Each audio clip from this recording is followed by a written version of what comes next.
house.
Always hurting each other. In the game of it's another. And the world is not on you. Love is somewhere around. And I want you to know that you're like sunshine.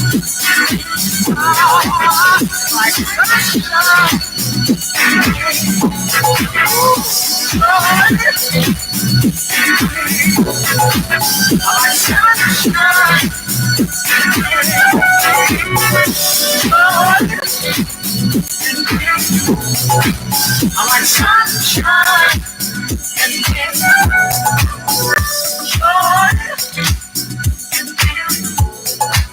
I like sunshine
And you changed me, girl. I'm feeling so true. Liberian girl, you know that you came and you changed my world. Just like in the movies. I was in the scene, and she says, do you love me? And he says, so does me. I love you, Liberia.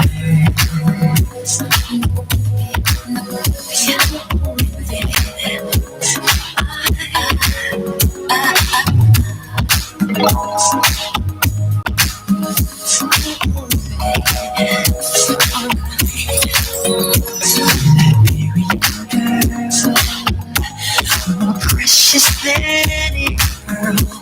You're so complete, girl. You kiss me, then move the world. You do this to me, Liberian girl. You know that you came and you changed my world, just like in the movies. Lovers in the scene, and she says, "Do you love me?" And he says, "So does me." I love you, love, baby.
your arms around me.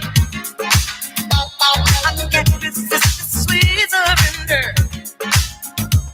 Oh, my nights are warm and tender, staring into each other's eyes. And what we see is no surprise. Got a feeling most would treasure, and a love so deep we cannot measure. Nothing can make me feel this way.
Always hope that you remember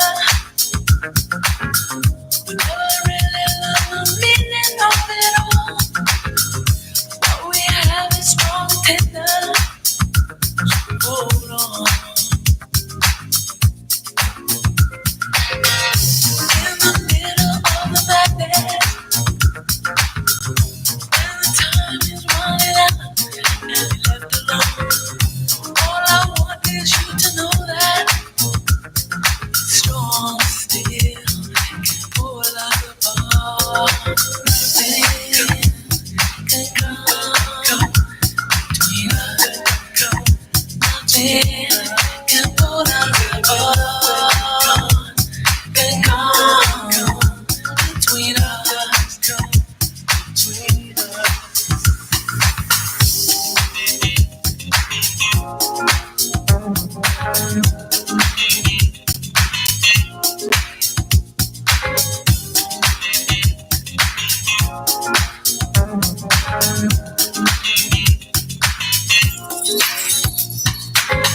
I always hope that you remember what we have is strong and tender. In the middle of the madness, hold on. So it truly is a good thing, and I always wanted you to know there is always this, and this is everlasting. Hold on. It's about faith. It's about trust. Yeah, yeah. It's about faith. It's about trust.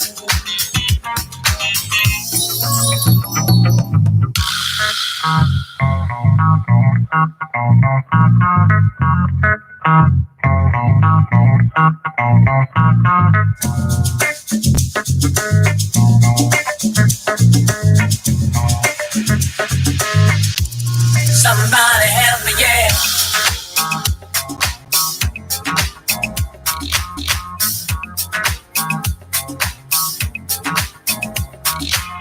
Not going nowhere. Somebody help me. You can tell by the way I use my walk, I'm a woman's man. No time to talk. The music loud, with me walk, the being king to rap. Since I was born, I know it's alright. I'm okay, and you may look the other way. But we can try to understand. A million times I've made no man. You're moving away. you're a mother, you're staying alive, staying alive. Feel the city breaking and everybody shaking, and we're staying alive, staying alive. Staying alive, staying alive. Staying alive, staying alive, staying alive.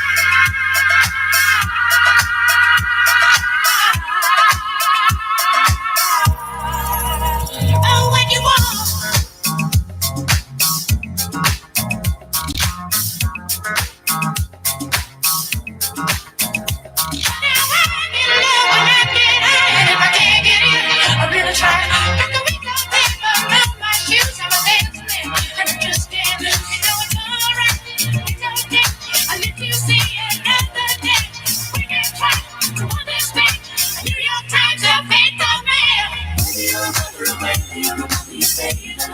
Staying alive, feel the city breaking and everybody shaking and we're staying alive, staying alive.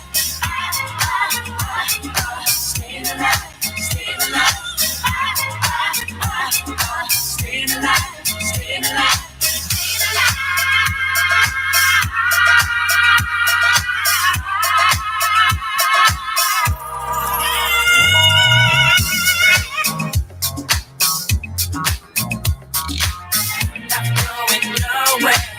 Somebody help me.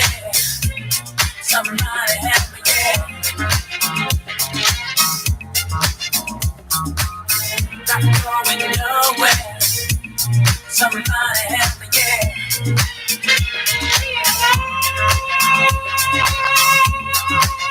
Well, you can tell by the way I use my walk, I'm a woman's man. No time to talk. The music loud, the wind is warm, the rain keeps the rap. Since I was lost, the territory, I'm okay. And you may look the other way, but we can try to understand. And New York Times are made of man. You're a mother, you're staying alive, staying alive. Feel the city breaking and everybody shaking, and we're staying alive, staying alive. Staying alive, staying alive. Staying alive, staying alive, staying alive.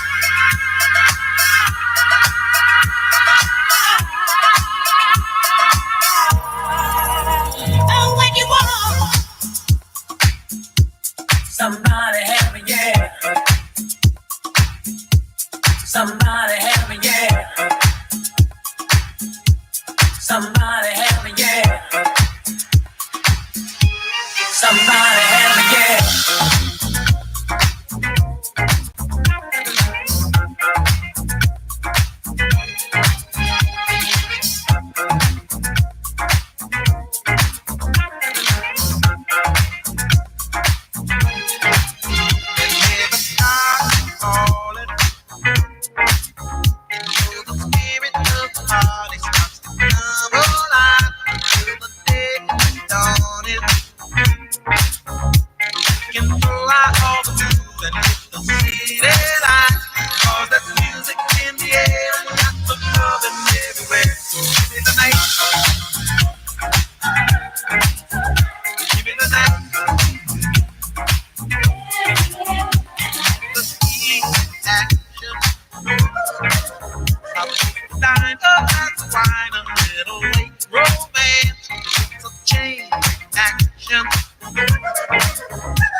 There's music in the air and lots of love everywhere. So give me the night.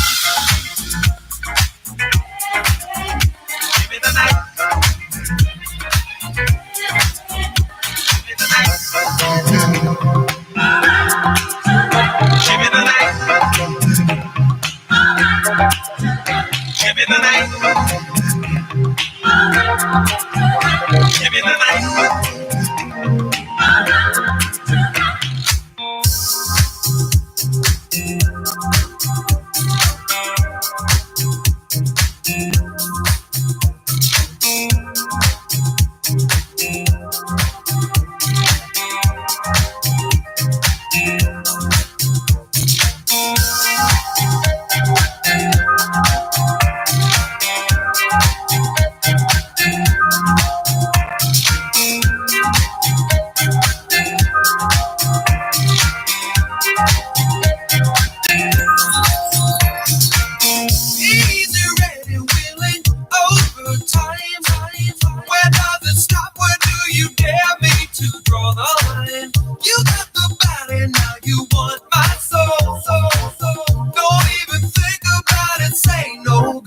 Yeah,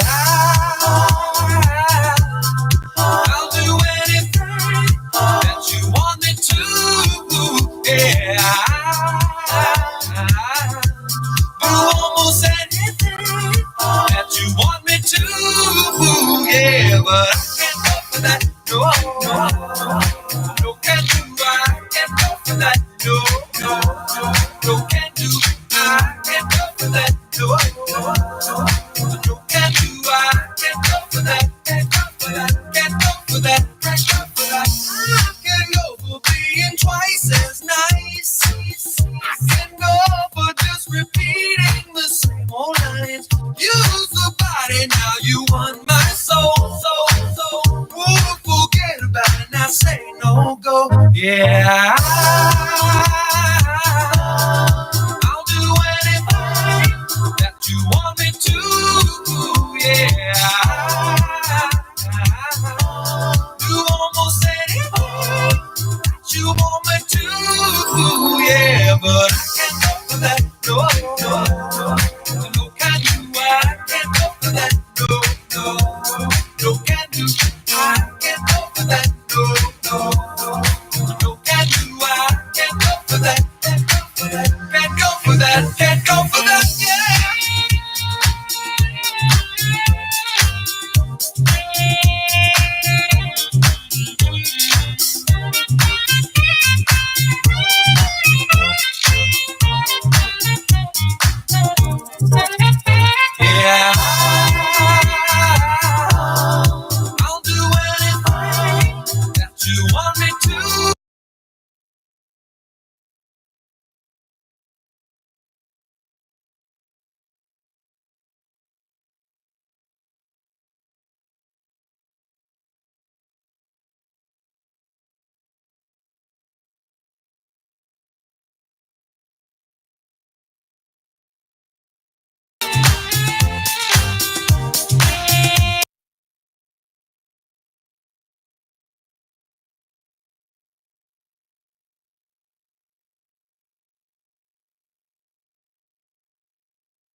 everybody dance.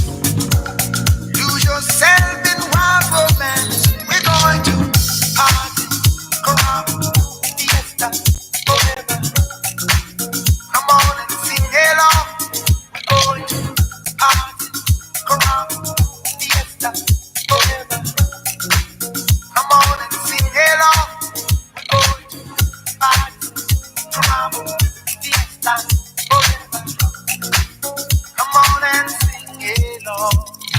All night long, all night, all night long, all night, all night long, all night, all night long.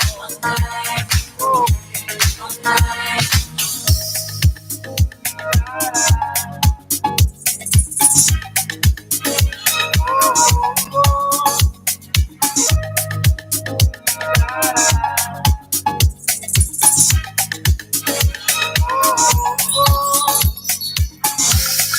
people dancing all in the street.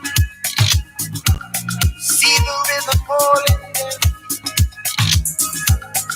It's good, wild and sweet. Let the music play on, play on. Feel it in your heart and feel it in your soul. Let the music take control. We're going to party, caramba, fiesta, forever. Come on and sing along. We're going to party, caramba, fiesta, forever. Come on and sing along. We're going to party, caramba, fiesta, forever. Come on and sing along. All night long, all night, all night long, all night, all night long, all night, all night long. Oh, hey, tapo, tapo, we party, go, we go. Oh, tapo, tapo, hey, tapo, tapo, we party, go, we go. Oh, tapo,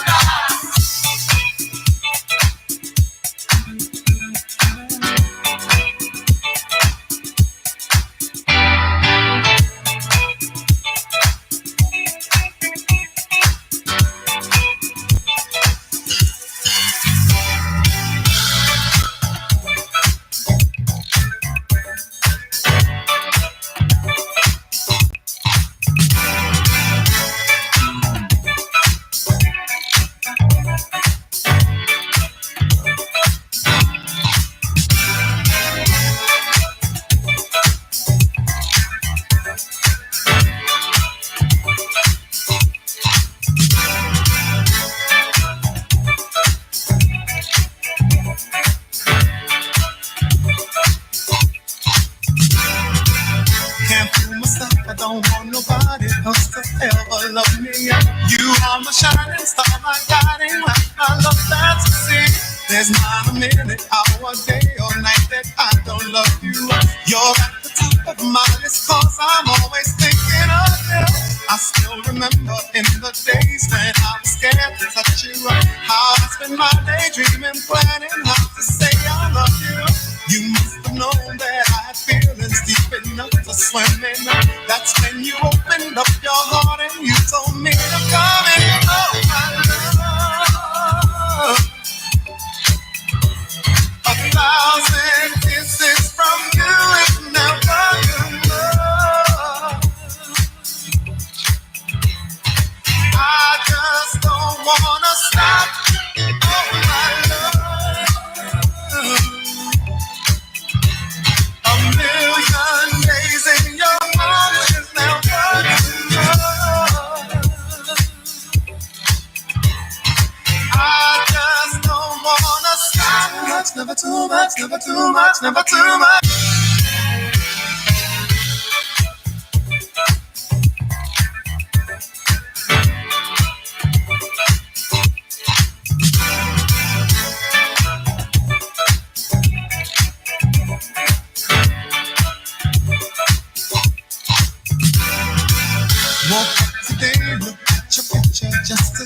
me started. I called you up, but you weren't there, and I was broken hearted. Hung up the phone, can't be too late. The boss is so demanding. Open the door up, and to my surprise, there you were standing. Who needs to go to work to hustle for another dollar? I'd rather be with you, 'cause you make my heart scream and holler. Love is a gamble, and I'm so glad that I am winning. We've come a long way, and yet this is only the beginning of my love. 1,000 kisses from you is never enough. I just don't wanna stop. Oh, my love. A million days in your arms is never enough. I just don't wanna stop. Never too much, never too much, never too much.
To know that I could read your mind.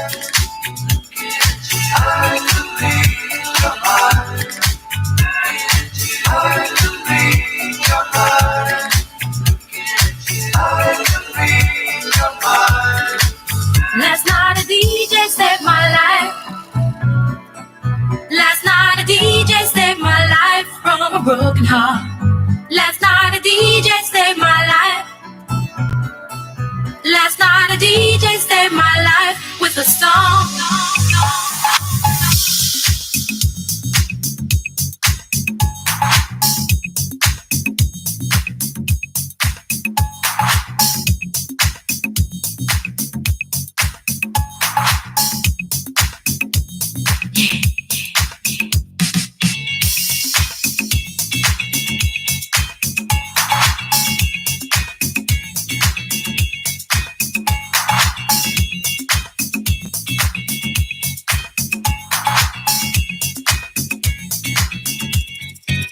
Last night a DJ saved my life.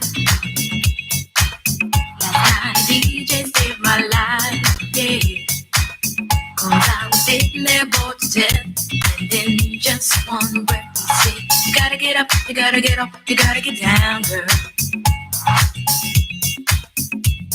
You know you drive me crazy, baby. You got me turning to another man. Called you on the phone, no one's home.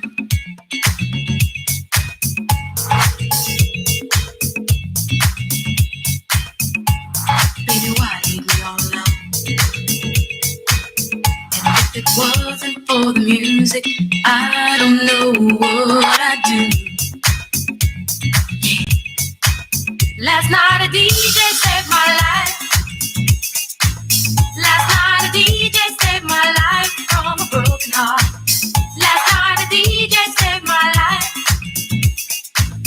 Last night a DJ saved my life with a song.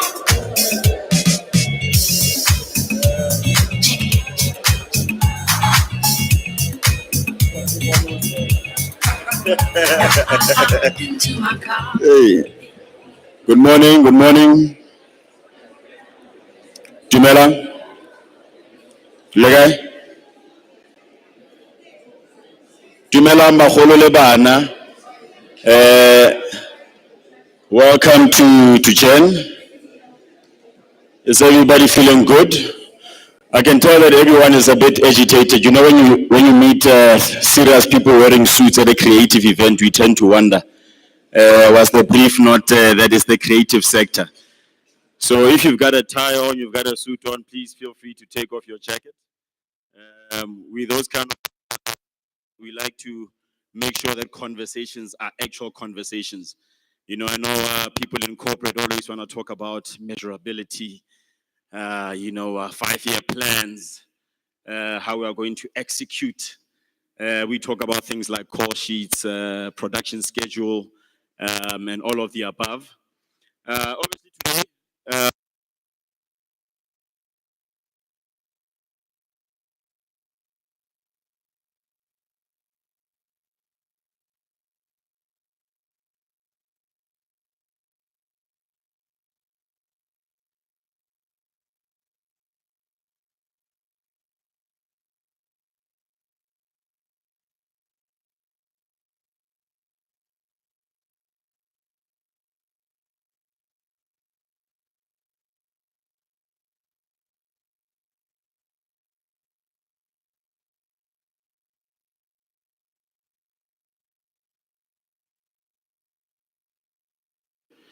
and these days I started to call myself Dr. Molamu, unofficially. So are there any doctors here? Not like medical doctors, like, you know, some of us that went to university and got doctorates. Only 3 doctors. Okay. Masters. Okay. Honors. Okay, at least degrees. 1 degree. Oh, at least 2. Or at least 3. Diploma, nyana. Diploma? No? Okay. All right. I know that we're running a bit late, but there's obviously quite a lot of interviews that some of our speakers, the deputy minister is still busy with a couple of interviews. So, but I would just like to ask, can I make a request if we could all just stand? Just in the spirit of creativity. Just to embrace me just for a second or two. Now, obviously the creative sector, we like to do certain things that activate the right side and the left side of the brain. You know, that's what creativity is used for. I know a lot of times people always think that the creative sector is about song and dance. There are actual courses in universities that people actually go to. There are doctorates within our sector. It's definitely skills of the future. When you talk World Economic Forum, we talk IT, we talk creative sector, and that's why we are here. We are about leveraging the platforms. That's the conversation. It's not a war conversation. It's about collaboration. It's about how can we all work together. To those that don't know me, my name is Tato Molamu. I'm a founder of the first ever creative digital skills academy in the township. I know we've always wondered, how do we develop all these skills? There's finally a place where we can train people to use the creative sector to monetize it. So if you're a young person and you're worried about where you're gonna go, we are here. So I'd like, just for the spirit of togetherness, just put our hands here in the front. Put our hands here, put our hands here. I know corporate, I know it's hard. I know you're trying to find how do you fit into this big mix. So, because we're about collaboration, we bring in the spirit in. So when we bring the spirit in, you know, you just shake your fingers just a bit, shake your fingers just a bit, just a bit, just a bit. You know, look around, smile. You know, take off that jacket. The spirit here is that you take off the jacket and relax. Relax. This is fourth industrial revolution. Relax. You know, so I'm just going to help you just a bit. I'll start myself. Don't mind my belly. Don't mind my belly. I'm working on it. All right. Now, we still look into my eyes. Look into my eyes. Do not fear me. I do not bite. I do not bite. So we're going to try one exercise. We're going to try to clap all at the same time. We're going to try it 3 times. The whole idea is that we want to have a united spirit. We want to come together. All right? We're going to try it 3 times. It's about connectivity. You know, when you talk technology, you talk connectivity. So I want us to connect. I want us to connect. So you look at me, when I clap, you clap. We're just hoping that it can be one clap. It's not one clap here, one clap there, one clap there. It's about focus. It's about concentration. Because we are determined to make sure that the fourth industrial is collaborative. All right? Silence. Quietness. Embrace the moment.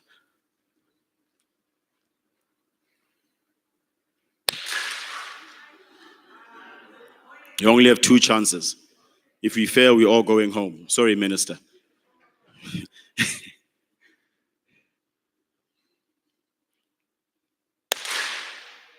Close. Close, close, close, close, close, close. Guys, this is the last one. I'm really hoping we get this one right.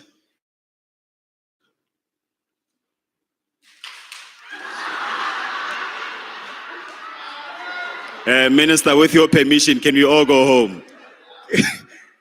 You're all released. Thank you, guys. It was nice. We'll talk about... All right. Obviously, we are running a bit late.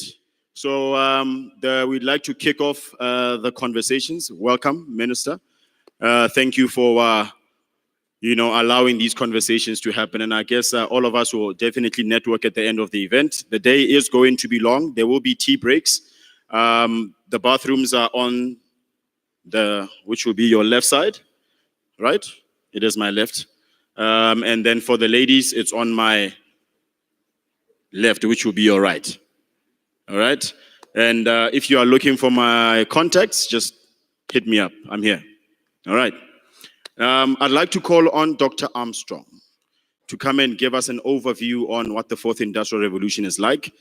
Me and him went to, I think, Vets, 60 years ago? 60? Yeah, 60 years ago. You know, we're very young. We're exploring these things of ICT, technology. And I just thought, hey, Dr. Armstrong, just come in and let's share about what we've learned years ago. So, Doctor, Thank take you. it away. Thank you very much, Minister, Deputy Minister. It's a great pleasure to be here.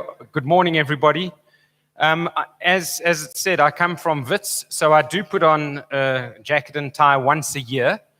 So therefore, I thought I'm not going to take it off because I did put it on for my once a year, so I'm going to keep it on. Thank you very much. What I'm going to be talking to you about is about a partnership that we are building that we want everybody to become part of, to have a narrative and a discussion around the fourth industrial revolution in South Africa. Before I do that, though, let me just sketch a little bit of background and talk about, just to get a common baseline for our discussions today, a little bit about what is this thing we call the fourth industrial revolution and why it is so transformative. So I'm sure many of you will have seen this, but I think it is worth recapping. So the fourth industrial revolution, the question that often gets asked, so what were the first three industrial revolutions if this is the fourth industrial revolution? Well, the first industrial revolution essentially came about with the advent of steam power, water power, and the ability to mechanize what we had previously done with human physical labor. The second industrial revolution was around 100 years ago when we electrified things, when we invented the internal combustion engine, when we developed mass production lines, production science, and so on. That was the second industrial revolution. The third industrial revolution started probably about 40 years ago. It really took off 30 years ago when we started introducing computers and automation into the workplace. So this was using PCs, using computers to do stuff that had been previously done with, in inverted commas, human beings as calculators. And the fourth industrial revolution, which is what we are on the threshold of now, is what we call cyber-physical systems, which is the blurring of the boundaries between the technology world and the human world. So that is changing the way that we interact with technology and having technology do far more of the things that people always used to do. And you'll see for the first two industrial revolutions, machines really enhanced our muscle power. And for the third and fourth industrial revolutions, machines are really enhancing our brain power and increasingly supporting, notice not replacing, supporting things like our creative processes. Now, the reason that this is not just another revolution, in my opinion, boils down to three factors. It does come down to the technology. If there was no big data, if there was no artificial intelligence, if there was no Internet of Things, if there was no pervasive connectivity, if there was no 3D printing, and I could carry on, there would be no fourth industrial revolution. But there are two other very profound things that are making it what it is. The second is the way our world is changing. Society is transforming substantially. It used to just be millennials that wanted to be always connected, always on, instant gratification, personalized service, zero touch, socially connected. Whereas now we're all becoming active citizens, active consumers. We're all becoming social. We all want personalized, instant on, zero touch services. And the examples I would always use is like Facebook and Twitter and Instagram, in my opinion, are more a commentary on the society that we are part of than they are about the tech. The tech is fine, but they are more fundamentally about the way society is transforming. The third critical ingredient is the way the world is changing in terms of the way we do business, the way we do government. The old theory of business management was that you had production lines and production science and value chains and so on, whereas we now all have platform business models. We talk about design thinking and agile, which are moving out of the IT laboratory into the boardroom. We're talking about crowdsourcing. We're talking about freemium business models. And again, if I mention, for example, Uber and Airbnb are more about the business model than they are about the tech. The tech is fine, but it's fundamentally a business model innovation. So the reason this fourth industrial revolution is so powerful and so transformative is that it is this coming together, it's the intersection of the technology revolution and transforming society and changing ways of doing government and business. And that is why, in our opinion, when we have a conversation about the fourth industrial revolution, it can't just be a technological conversation, which led to the creation of the Fourth Industrial Revolution South Africa Partnership, where Telkom and 3 universities came together and said, we need to stimulate a dialogue on this. We rapidly realized that we can't do this outside of a partnership with government. So we started engaging with government, and we now have formed a very good partnership with government, specifically through Department of Telecommunications and Postal Service. But we do want to open it up. So, for example, recently Deloitte has become in discussion with several other organizations about how they can become part of it, because ultimately we want everybody to be involved, because what we want to do is stimulate an inclusive, so it needs to, if the fourth industrial revolution is going to affect everybody, so the discussion about it needs to include everybody. So it needs to be inclusive. It needs to be fact-based, because there's a lot of emotion and hype and anecdote around the fourth industrial revolution. Let's build a fact-base, that it's a fact-based dialogue. And then we need a coherent national response. There's lots and lots of conversations happening in South Africa around the fourth industrial revolution, which is great. But what will be even greater is when all of those different conversations start taking a coherent shape and start supporting each other and being complementary rather than divergent. And it is about the fourth industrial revolution in South Africa. So that's what we're trying to do. And our approach is, we believe it needs to be human-centered, not tech-centered. It's got to be inclusive and diverse. It must be fact-based, as I said. It does need to be structured. Otherwise, it is just a whole series of conversations which go nowhere. We want to create an open platform in the tech sense, so there will be a tech platform. But this is a platform for discussion. So it's a platform for discussions. It will be supported, facilitated, and curated. And we want to achieve progressive convergence and coherence, as I said. It is important that we involve society as a whole, so that is government, a broad cross-section of departments, industry, which is both key players as well as their associations. We've pulled out small business and entrepreneurs because sometimes the interests of small business and entrepreneurs are different to those of large business. So it is important to recognize them individually. Obviously, labor, academia, civil society, international organizations, and very importantly, the media. We have focused our discussion around 5 broad themes, which I'm going to touch on very briefly. The first one is competitiveness, concentration, and inequality. Obviously, it's really important that we make sure that our discussions make sure that South Africa remains competitive in the global economy as we move into the fourth industrial revolution. That includes the creative sectors, the industrial sectors, and so on. But at the same time, we need to make sure that this is evenly spread, that we don't see higher concentration in industry and higher inequality coming from it. A lot of talk at the moment is about the future of work. So we need to understand the impact of the future of work on South Africa, what it means for employment, what it means for jobs, new modes of employment, new ways of engaging between employers and employees. The fourth industrial revolution is changing the very essence of our identity as people. A lot of our persona is now online, for example. It is changing the way society relates with government, the way government relates with society, with business, and so on. So how is the fourth industrial revolution altering the balance and the mix and the behaviors between society, state, and citizen? Obviously, it's critical that we focus on the opportunities. You know, it's easy to get focused on the challenges and the threats and the risks. We also have to focus on the opportunities.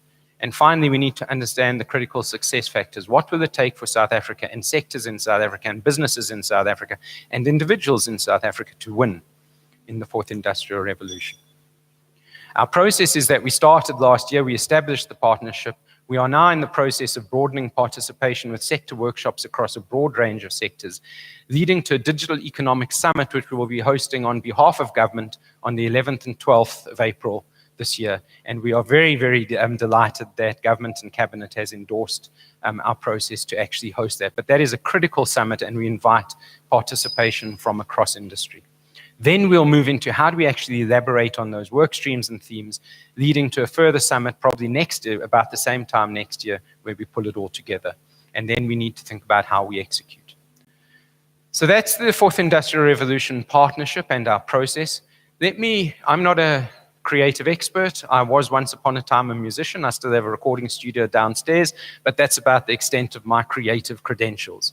But let me just put some considerations for creative industries. As always, there are opportunities and challenges. If we look at the future of work, creative roles are less vulnerable to technological disruption and automation than many other roles. Computers struggle to do 3 things at the moment and will continue to do that. The first is roles that are high in creative intensity or creative intelligence. Second is roles that are high in relational intelligence. And the third is roles that are high in unstructured dexterity. So the creative industries obviously fall into that bucket to a large extent. The second thing is that there are, like virtual reality as an example, or augmented reality, needs to be produced just like a movie needs to be produced. It needs to be written.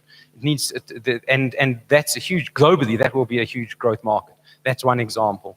And thirdly, as I mentioned, our identity is changing. I think creativity is at the heart of our identity. And the more technological the world becomes, the more important it is for us to focus on our humanness, our humanity, to almost differentiate ourselves from the machines and retain value in the economy going forwards.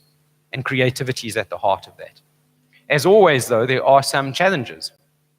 Lots of work that is so-called creative can be automated. As a musician, a lot of musicianship is very practically automatable, even some elements of the composition process. We're seeing shifting revenue models in creative industries, and some of them are not viable. In South Africa, you earn about 50,000 Rand as a musician for 1 million streams on Spotify. Not many people get 1 million streams on Spotify. So is that a sustainable industry? We are seeing disruption of you could say, the client industries of the creative industries. We're seeing huge disruption of the advertising sector, where Google and Facebook now have 25% market share or so of the total global media spend. We're seeing disruption of the TV and film industry with the likes of Netflix changing the way we consume. We have seen huge disruption of the publishing industry from traditional publishing to online and so on. So the demand side of the creative industry is being hugely disrupted. That can be an opportunity, but it can also be a challenge. And we are seeing disintermediation of traditional players, which is good for artists, perhaps, but less good for the industries between the consumer and the artist. So these are just to stimulate some thought. This is by no means exhaustive, but it is just to stimulate some thought. Let me leave you with a few images, and I'm going to ask you a question. Just watch these pictures. Who are these people, and what do they have in common?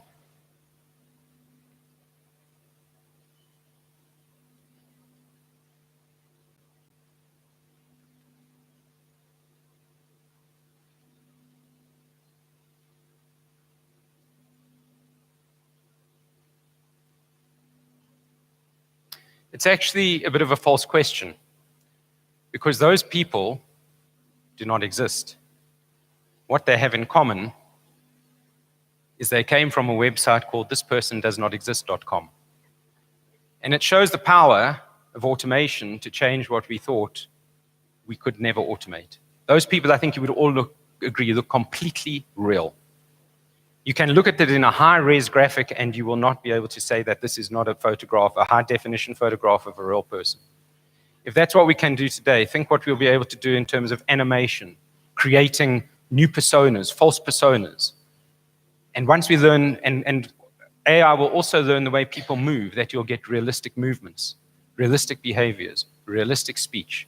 So that's just one little example of the power of technology to impact on an industry, including creative industries. I hope you found that as a good way to start the discussion today. It's been my pleasure being here. Thank you very much, ladies and gentlemen. Thank you very much, Thank you very much, Dr. Armstrong. Are we all aligned? Are we all we understand what this fourth industrial revolution conversation is about? Are you in fear for your jobs? Are you concerned about your future? The fact that artificial intelligence could actually create someone that looks like you in the next maybe 20 years. How do you feel about that? I'm quite okay with it, you know. I want to sometimes just at least sleep for 20 hours and let someone go do the job. You know, so just relax, man. Just to be calm. Guys, you are very serious for an early morning. Are you not morning people? Did we have coffee? Did you have coffee? Or was it when they said creative, you like thinking, oh my word, what's going to happen? There's going to be calm music happening here on stage, performances and so forth. No, actually today is really, really about a conversation because of, you know, when I wear my creative activist hat, there are a lot of challenges, obviously, when you look at the issue of ownership. You know, because of now, when you talk ownership, then you're talking about share splits. When you talk about share splits, it means it's good for the economy. You know, we cannot have one player being the one that dominates and the other one does not benefit. So I guess that's another conversation that I'd also like to hear as we converse during the day, and the other panelists are going to be talking as to how do we resolve this issue? The collecting societies, how do we resolve that? You know, what are we going to set up as we go? And I guess it always starts with a conversation. Now, the day itself is not about me. We'd like to set the scene.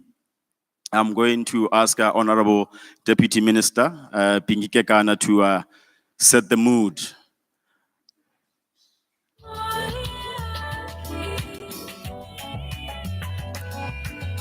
Guys, just a round of applause for the Deputy Minister, you know.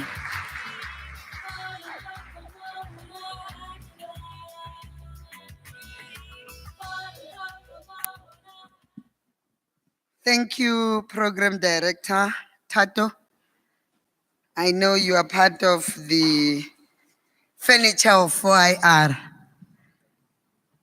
Ladies and gentlemen, distinguished guests, members of the media, the leadership of various collecting societies, Minister responsible for the Department of Small Business Development, Mayor Lindiwe Zulu, and of course, Babes Wemgozi, Minister Stella Ndabeni-Abrahams.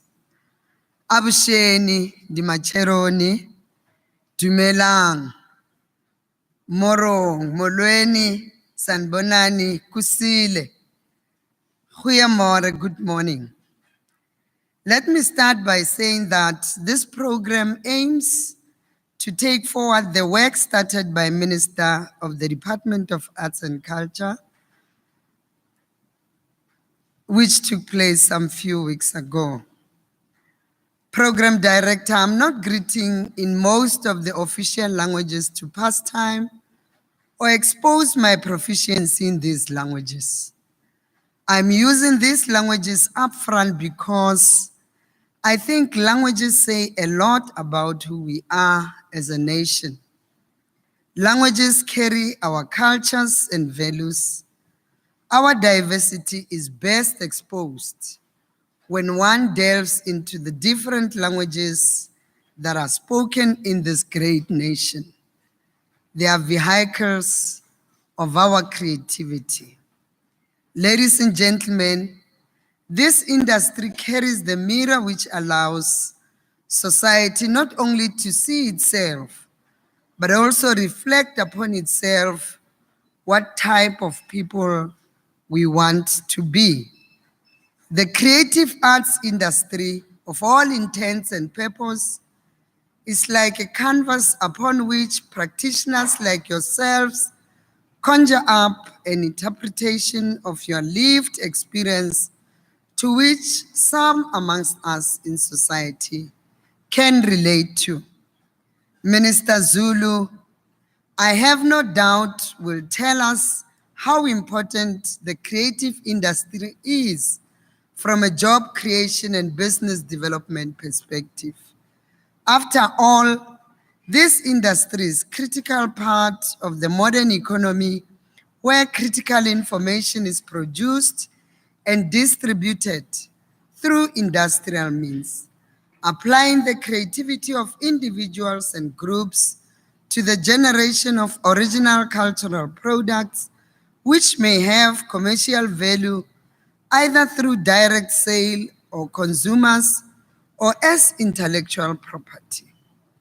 My minister, the Commander-in-Chief of the Fourth Industrial Revolution, will, amongst others, focus on convergent digital technologies, its challenges, opportunities, and what skills are required to leverage the 4IR. Program Director, the discussion we are going to embark on today is not new per se. Across the world, it can be traced back to the 1940s. It was in the 1990s and the 2000s All of these periods coincide with the technological advancement.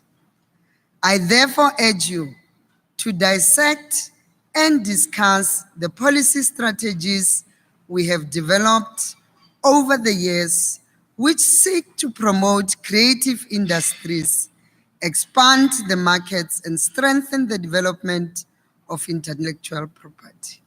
In that vein, let me acknowledge with deep sincerity that the challenges faced by the public broadcaster and collecting societies are known to us, and we will ensure that the SABC must prioritize its resolution. Secondly, I'm aware that at times, as practitioners in the industry, government appears to be fragmented in its approach to this sector. That too is being addressed. Let me conclude the same way I started. Each of us seated here may identify as Venda, Tswana, Ndebele, Tsonga, or any of the official languages as our mother tongues. Despite this plurality, what we acknowledge first and foremost is that together we make a great nation. The same applies to government's approach. Some departments come from the perspective of commerce and opportunities. Some come with platforms and regulations, but all of us have one thing in mind, and that is, how do we ensure that this sector leverages the opportunities that come with the fourth industrial revolution? Let us use this platform to formulate stronger partnerships and develop implementable solutions. We can no longer sit on the sidelines while people benefit from our creativity without us. Thank you very much, Program Director.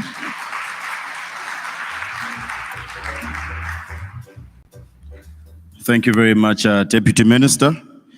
I'd just like to do some few.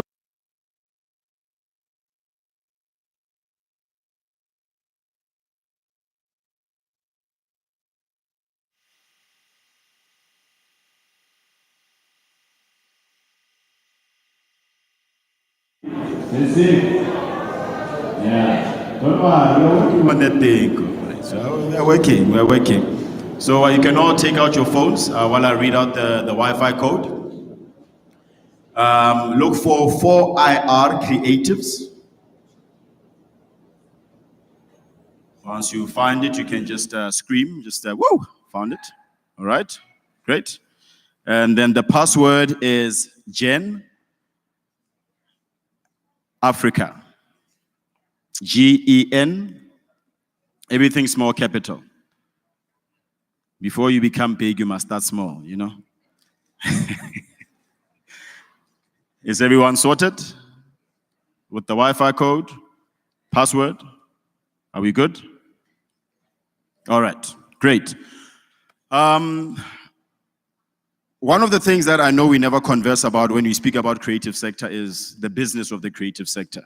The creative sector is a big business. Small enterprises are quite important. They create jobs. An interesting stat was that half of the world's population is actually employed under SMMEs. So I think then it does become important that we do support SMMEs and make sure that they grow. No one can speak better about business other than babes of, wait again, man. Babes of small business, babes of just in business. I'm going to call on Minister Lindiwe Zulu just to speak on the opportunities from a business perspective in the fourth industrial revolution.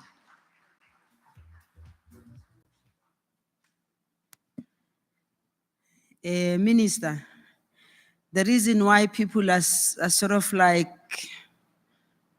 they just can't wait to get this thing done and go to their sundowners.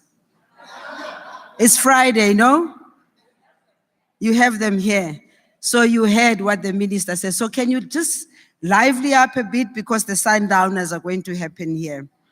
Program Director, thank you very much. Data must fall, Minister. Yeah. Data must fall in order for SMMEs to thrive. But I can guarantee you, Program Director, Deputy Minister Pinky Kekana, and the Minister, and myself, we're working very hard to make sure that data does fall. Actually, part of what I'm doing today, I have a meeting here with Vodacom. I deliberately asked them to come through here. Those that I'm meeting with from Vodacom, who are the people that are dealing with your small and medium enterprises, your procurement and all that. So the first message I'm going to pass to them is that data must fall. Thank you very much, Program Director, Minister of Telecommunications and Postal Services, Stella Ndabeni-Abrahams, Deputy Minister Pinky Kekana. You see, if you see us somewhere else, we are a team. And we are a team to be reckoned with because we believe that we have to work together. We have to support each other. We have to listen to each other. We have to hold each other's hand if we want South Africa to become a better place for all its citizens, and in particular, women. So to the young women who are here today, I actually came here, I also called another young woman who is an aspirant, Miss Teen, Ndabeni-Abrahams. I'm not sure if she's still here. Yeah, she did come through here because she's been chasing me, saying to me, Minister, I want to have this meeting with you. She's only 15 years old. The future looks very bright. She's only 15 years old, and she decided that she's choosing the issue of entrepreneurship. She's choosing the issue of small and medium enterprises and support to small businesses because she believes, in her words, that people must not all be running towards government to look for support. She believes that young people must be powered through our department to make sure that they start their own businesses, that they do their own businesses. And I was very excited because she's been chasing me until she found me, but also I was able to show her this place to say 22 on Sloane Street is a place, is a platform for young people, is a platform for anyone who is in the ICT, who can be able to get an opportunity. And by the way, when I look at this place, Minister, I also see a place where those that are innovative, those that are disruptors, those that are creatives, who do not have a place to go to, they can come here. I know it's a little bit costly, but we are looking into it as a department to see how we can be supportive of them. Yeah. It is indeed an honor for me to address this important sector engagement. The fourth industrial revolution gives a name to a gathering of global trends that have been building towards a deep transformation of both business and technology in global terms. We have entered a technological revolution that will fundamentally alter the way we live, work, and relate to one another. In its scale, scope, and complexity, the transformation will be unlike any other humankind has experienced before. So we should feel it. It is here. We cannot run away from it. We need to be able to not to be afraid of it, but use it for the advancement and improvement of our lives.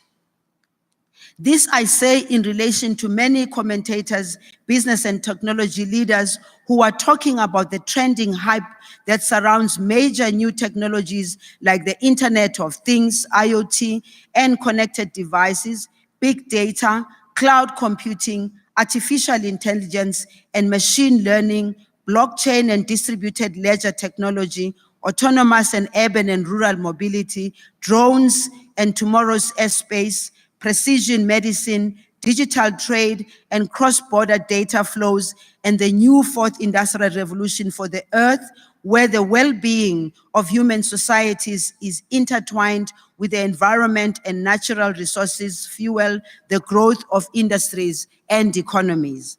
The precise impact of ICT on business and consumers depends on a complex combination of trends, changes, and uncertainties in the medium term. It is also highly dependent on the broader economic, social, and political context. Scenario analysis show that the way ICT affects economic growth will depend on the pace of growth in the global economy and the speed at which South Africa can accomplish the completion of the internal market, especially the single market for service and digital single market. The fourth, for South Africa, of critical importance are the issues of digital terrestrial transmission and the new digital content that need to drive as telling our local stories and package it so we can view and listen to our stories through digital platforms.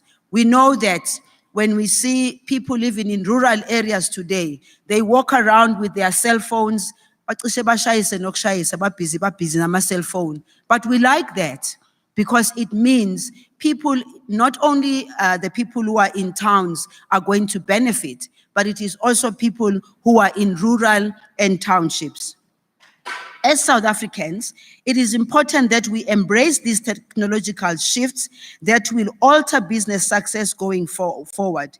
It also becomes important that SMMEs and cooperatives embrace this radical reshaping of the relationship between technology capabilities and business opportunities. The fourth industrial revolution's new technologies empower business model level disruptions, creating a new type of opportunity where it is possible to reinvent entire industry ecosystem.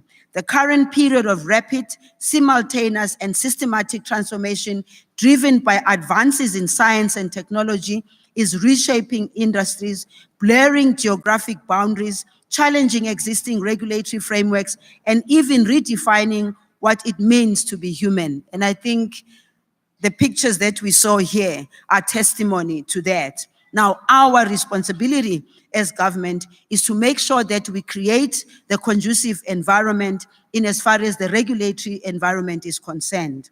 I'm also encouraged that the new enterprise support incubators and accelerators in the creative industry, the South African Creatives Industry Incubator and 20 Media Incubator, have been identified as a core driver to pioneer an agile and human-centered technology commercialization model with enterprises, startup, small and medium, and cooperatives at its core.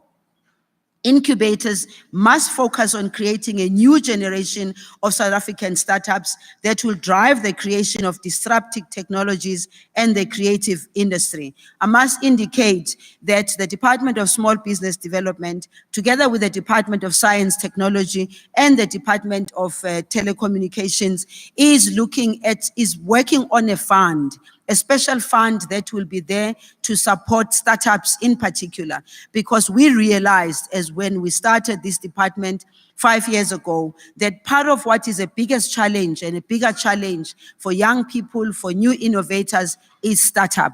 They don't know where to go when they start, because when they have an idea, they walk around with the idea, they knock on doors and everybody says, we're not sure if your idea is going to work, and therefore we're not going to fund you. So there is a special fund that we've been working on that is going to start operating very soon, sometime in April. It would be important for you guys to just follow up how to access that fund.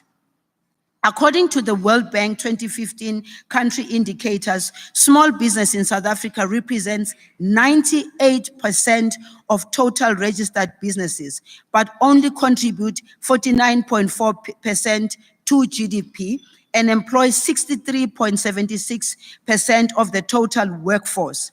In contrasting the South African situation with more developed economies, we'll find that SMMEs is in the more stable economies are performing very well, representing 70% to 99% of the total business sector and employing 60% to 85% of the total workforce. South Africa has to wake up to that reality. South Africa has to change it, and it is possible for us to change it. And one of the reasons why we are here today is because we want to be counted as South Africa among those nations. In recognizing the growth potential and contribution of the small business sector to the economy, the NDP further set specific goals, such as to create 90% of South Africa's 11 million jobs through SMMEs and cooperatives by 2030. And 2030 is not very far from here. So I hope that we'll be able to meet this target. Emphasis on reducing regulatory compliance and promote the ease of doing business for SMMEs, ensuring policy coherence through partnership amongst key role players in the ecosystem. In the 2019 State of the Nation address, the president highlighted the need for the country to empower SMMEs and cooperatives through incubators and accelerators in order to improve the success rate of startups.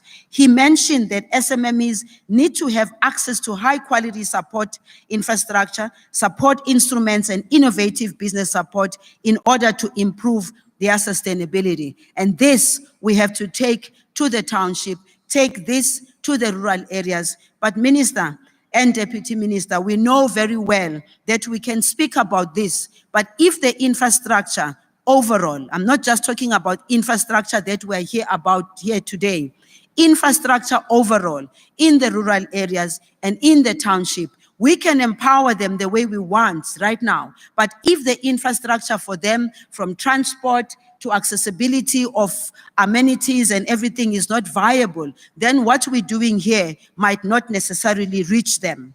The president's commitment to build an enterprise nation with an incubation support continuum at its core was followed up by Minister of Finance committing the budget of 418 million over the midterm expenditure framework. This budget commitment shows that the African National Congress's government's determination to drive SA's entrepreneurial economy. I'm still saying to the Minister of Finance and everybody else, it's not yet enough. I'm still looking for more. However, I am aware that we are going through a very difficult situation from a financial point of view, and it is for that reason that my department has to align itself, has to work with other departments so that we can then be able to show the SMMEs and cooperatives what else is available in other departments.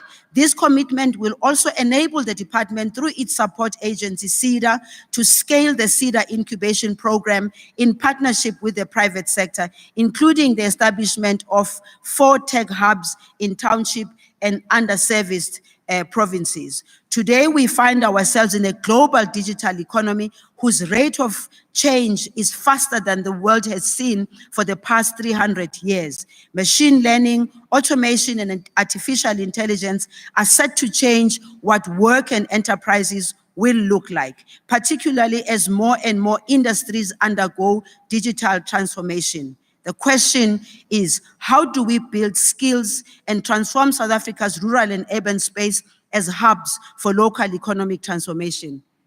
Radical economic transformation is still in our minds. Let nobody make that mistake of thinking that you are hiding it somewhere. Radical economic transformation is what we still stand for. And therefore, access to what we are talking about here has to be access not only for people who are in the towns who can be able to drive to 22 on Sloan, but access, we believe, is something that has to be important for all. South Africa's net ICT imports are around 20 billion per annum, and this signals greater opportunity for the emergence of innovative ICT startups. Not only is every business now a digital business, but every part of every business is digital. The good news is that South Africa is well placed to benefit from the potential of ICT in the future. The huge size of GDP in Africa, which has made it the second largest economic bloc in Africa, is relatively high levels of per capita income and productivity. The major increasing contribution from South African firms to producing for Africa and world value chain of manufactured goods and the above average level of innovation infrastructure in which business, government, and research interacts are putting South Africa in a favorable position to lead in this space in Africa. For example, by improving Africa's ability to its innovative and creativity market. I do want to say, in conclusion, Minister and Deputy Minister, that South Africans, in particular Black South Africans, are still finding it very difficult to pack their bags and go somewhere in the African continent and see what is happening. Nizoyithola kanjani nihleli la ekhoneni yase South Africa? Africa, it is said, Africa is the next best thing. My question to you, Africa is the next best thing for who if you are going to be sitting here? The DRC has just gone through a process. They now have a new president. They've got new situations. How many of you have thought as what is happening now as an opportunity? How many of you have thought, let's go there and see what is happening. Let's go there and see what opportunities exist. I can guarantee you some other people took the planes immediately on the day that the president was being inaugurated. I looked around me to look for South Africans. I could hardly find any. Wakey, wakey. Thank you.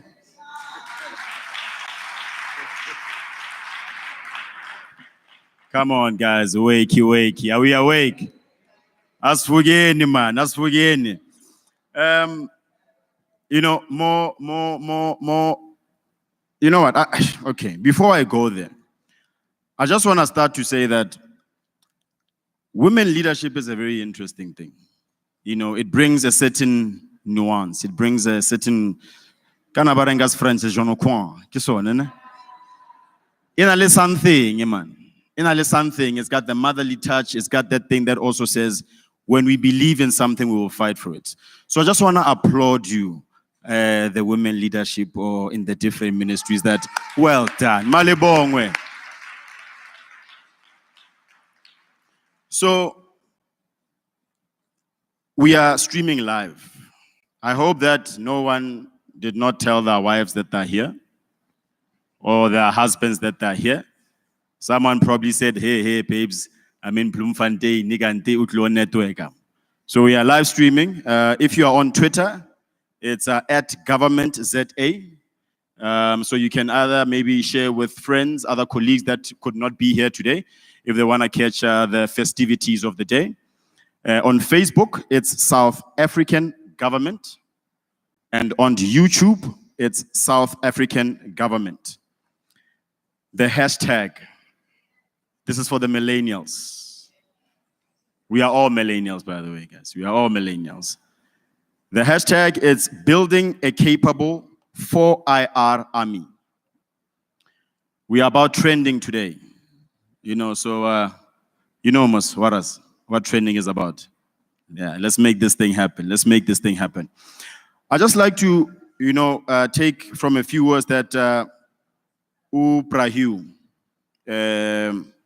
said, and I think a lot of us, we've never taken that opportunity. Is the understanding of what Africa has. We have a beautiful culture.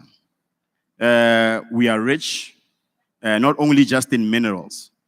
So I love this saying of, I've got to where I am in life because not of something I brought to the world, but through something I found, the wealth of African culture. And I think as Africans, we don't celebrate ourselves enough. The sad story is that we don't even own our own stories. When someone tells your story, then they own the narrative. So I think we must now take the opportunity to start to own our own narrative. Let's tell our own story and be proud to be Africans.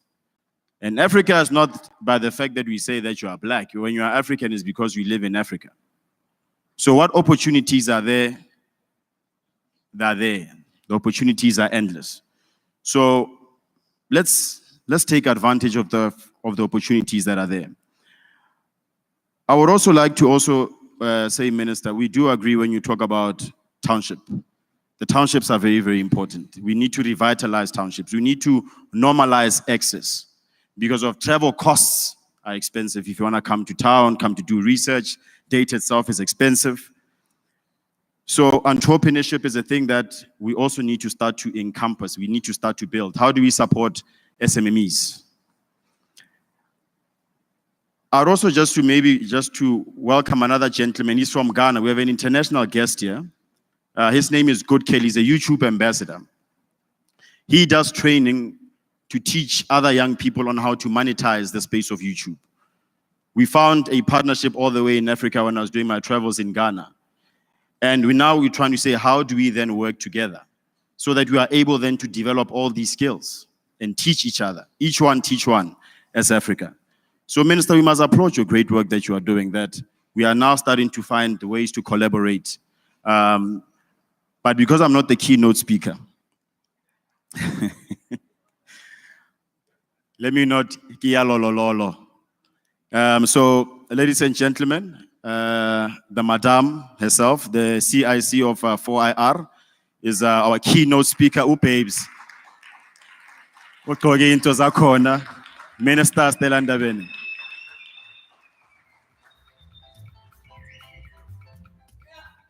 Hello. How are you? Are you hungry?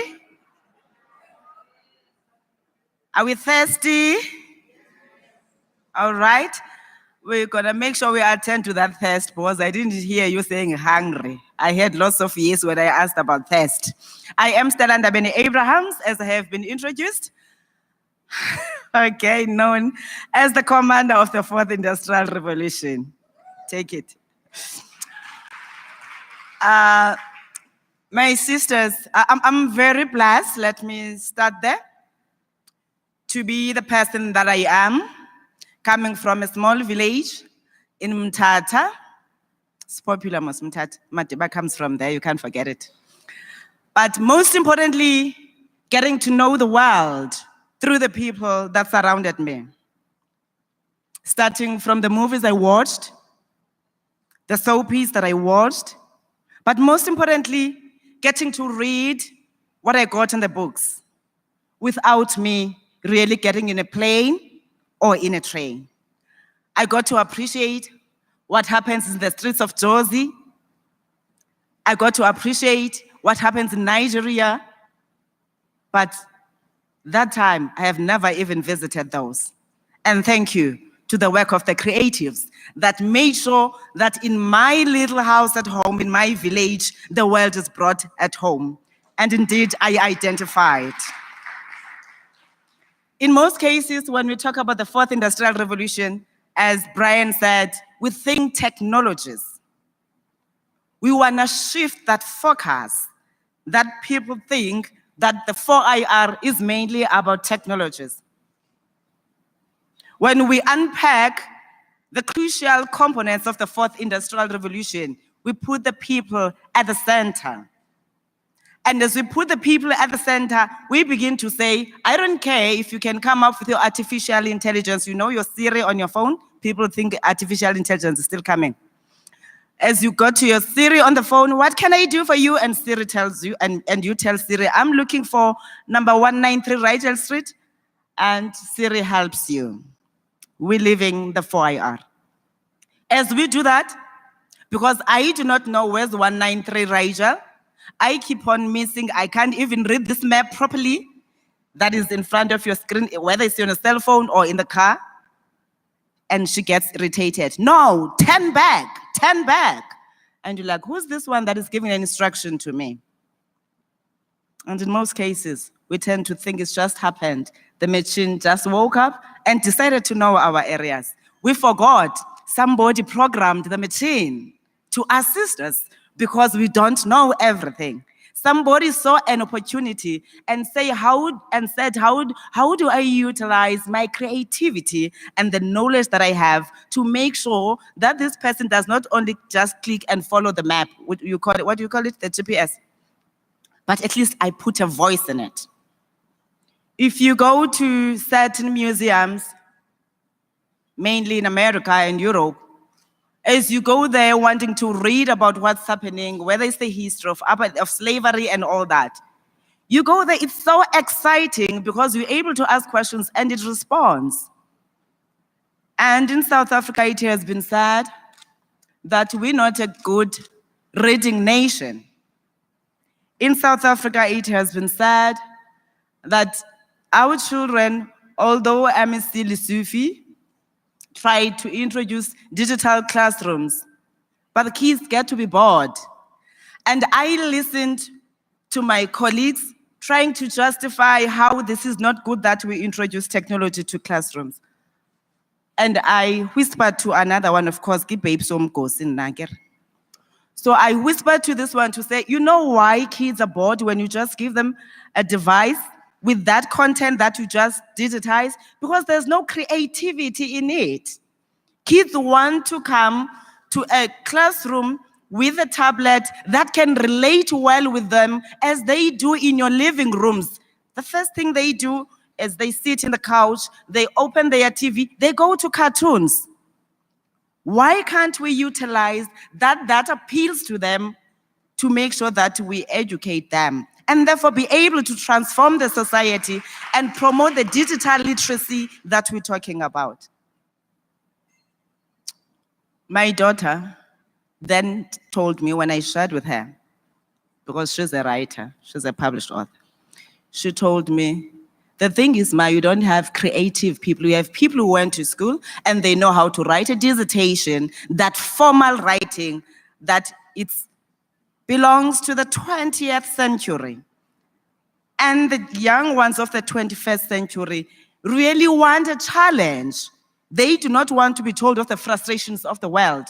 They want to be shown and therefore be able to produce the solutions to the challenges. Hence, they play PlayStation all the time, solving problems through the games that they play.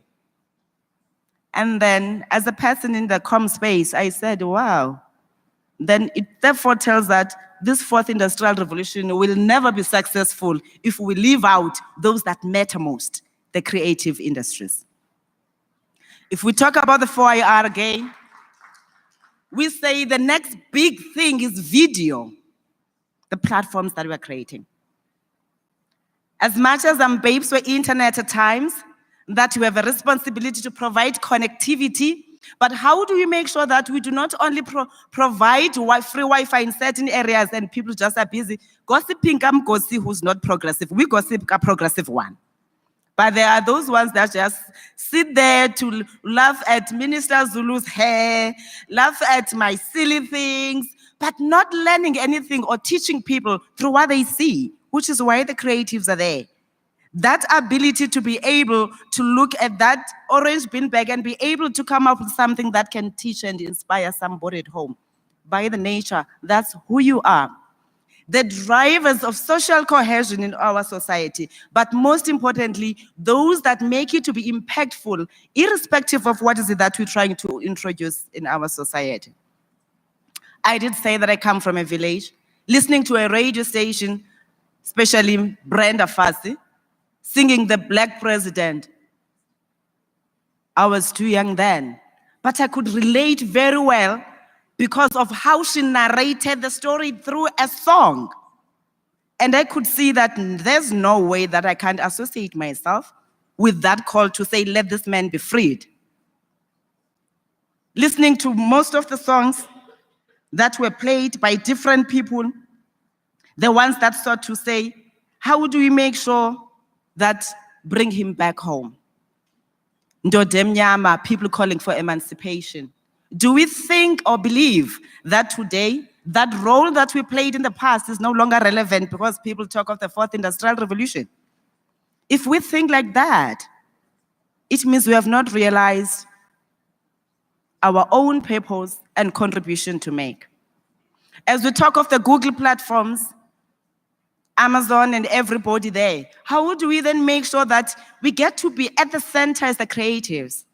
As the department, we partnered with other departments. You've heard from Minister Zulu, who was emphasizing why it's important for us to work together, but most importantly, the strength that it comes with when we jointly come together to say, we're listening to yourselves, therefore, as you raise issues that are concerning to SABC or the broadcasters, arts and culture is able to come from their side, DTI is able to come, small business and all that, and that helps us as government to provide a holistic approach and intervention.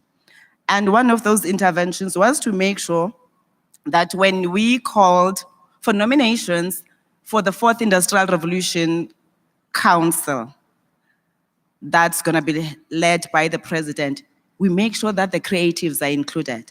For people to understand that as they will be talking about this skilling, because in most cases people think that it's about us teaching kids how to write on computer, but the importance of unleashing the other potential that has been left for too long, the creative side that will lead to innovation. As much as we are excited by the fact that the Ministry of Education has finally recognized that we've got to introduce coding as one of the main subjects at primary level, but we're saying go beyond that, because coding is just an element, but of course we've got to start somewhere. And like I said, there's a big space, because you've listened to President Ramaphosa, you've listened to Minister Andrew Motshekga, who all committed to making sure that we provide tablets and internet to kids. But like I said, if we just convert the existing content as is, just digitizing it, kids will not see any value and take any interest. Therefore, they'll abandon those tablets there, and then we'll come back and say, no, these kids are not interested in this. This is where we said we need to work together to bring you on board to say, if I'm going to speak in Parliament about whatever matter that affects my department, how do I make sure that I include that creative element that talk to the person without me just going through what they wrote academically? How do I make sure that I'm able to explain that the reason we have the screen here at times is not just for you to see who's there, but to attract your attention. And as we attract your attention, therefore you get to look at, oh, just look at that red lipstick, and you analyze it, and it gives you something to think about. That's why I always tell people when we post on social media our pictures, of course, we do appreciate you and you say, yeah, you're so nice, you're so beautiful. But beyond you telling me how I look, my intention is to make sure that you read the caption. And in most cases, we miss the caption. We just look at the picture that is there. How do we, as the creative industry, tap into that space to say maybe that poster that you had was not appealing enough for them to focus on the caption? And that requires you. As we sit in our TV rooms, as I said, as we listen to our radio stations, as we read the books, it is you that is able to make me connect with the world. That's how powerful you are. Now, even if a robot can come, like we said, for me to be excited about it, it has to have those, and it's gonna need you to program it. Minister Zulu makes mention of DRC and the fact that we have not tapped much into the African market that everybody wants to go to. The world, I mean, like Europe, if you were to listen to them now, they like, we agree with Africa. We're like, hello, still here? If you agree with us, make sure that you're part of internet governance, because the fourth industrial revolution lies there. If you're not part of it, we're gonna be excluded somewhere, or we'll be forced to conform to European standards. But it's a discussion that is there, which is what we appreciate. Now, how do we make sure that we're able to reach out to the African market without understanding the languages that are being used in those countries? You know, as South Africans, we're so proud. We're happy with our 11 official languages, and very few that can even speak more than 4 on those 11. People stick to their mother tongue and English, because anyway, at school we've got to, we've got to be taught in English. How do we make sure that we utilize this opportunity that is brought to us by the internet, which knows no borders, to say, I can be a film producer here in South Africa, but my film can be watched by people in DRC, can be watched by people in Malawi. But when I do that, especially if you're looking at the francophones, how do I reach out without speaking French? A common language, for example, I always make an example of Swahili. Putting things into perspective, understanding the business of that we do, whether it's because of passion or it's because of our profession. How do we reach out so that as a writer, I do not only limit myself to the people who speak isiXhosa. I'm not Xhosa, but most of you know that we are Xhosas, and I forgive you for that. I'm Mpondo. Unfortunately, my language is not recognized, and I've made it my responsibility DM. On YouTube, we have Mpondo comedians, and I've said to Noma Kisimusi, no, Kisimusi is Christmas. So come Mpondo when you call them Kisimusi. So I've said to Noma Kisimusi, who's our Mpondo comedian, I fought with multi choice if they are here, when they played something in relation to Mpondo's, and they didn't present the true reflection, because I was like, don't undermine Mpondo's. I know we're not official in terms of the language, but we exist. But what I try to do is to say, how do we make sure that we link it with a bigger platform just to showcase and tell the story of the language, even if it's not recognized?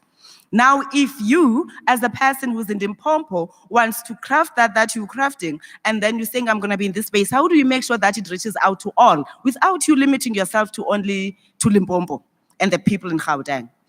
That means then, as the creatives, we've got to go beyond the languages that we use, understand the market, but most importantly, be the first ones to go to Africa. I said I made an example of Swahili.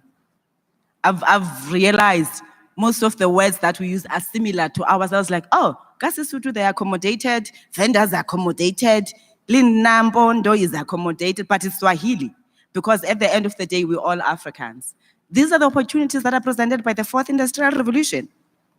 Minister Zulu, like I said earlier, in most cases, we wanted to confine everybody to technology, which is why we focus on the STEM subjects. When we talk of building that capacity and nurturing kids at a younger age, focus on your science, technology, engineering, and mathematics. The Fourth Industrial Revolution requires a shift from that. It requires to go for I-STEM, not STEM. The I standing for innovation, the STEM as you know it, and then that A in the STEM, the arts component of it. And if we as the people in the space do not understand that, we're going to miss out, and people are going to come and tell our stories the way they want them to be projected, not the way they are.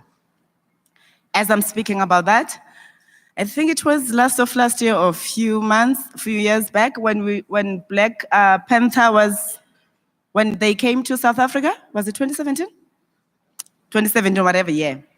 I watched at the daughters and sons of this country or in this continent, all of them, they flooded to the cinemas, showcasing their traditional attires.